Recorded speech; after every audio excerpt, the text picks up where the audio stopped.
আজকে দাঁড়িয়ে একজন মানুষকেও বলতে শুনবেন যে তারা খুশি, আন্দোলনের ফল পেয়েছেন? তিলোত্তমার বাবা মা আজকে বিজেপির সঙ্গে হেঁটেছেন। তিলোত্তমার বাবা মা কয়েকদিন আগে দিল্লি গেছিলেন, মন্ত্রীদের সাথে দেখা করার চেষ্টা করেছিলেন, বিজেপি অফিসে গেছিলেন।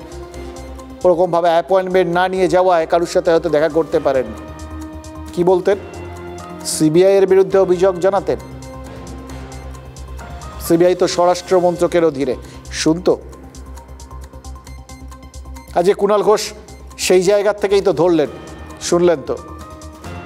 কোথাও গিয়ে মনে হলো না মজা দেখতে দেখতে আস্তে আস্তে রাজনীতি তাদের হাতটা বাড়িয়ে এই আন্দোলনটাকে মুঠো করে ধরেছে,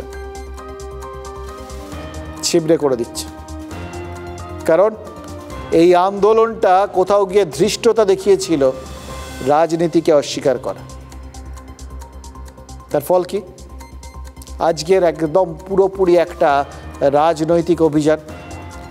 একদিকে বিজেপির সঙ্গে তিলোত্তমার বাবা মা, আরেকদিকে আরেকটা আন্দোলন মঞ্চ হাজরা মোড়ে।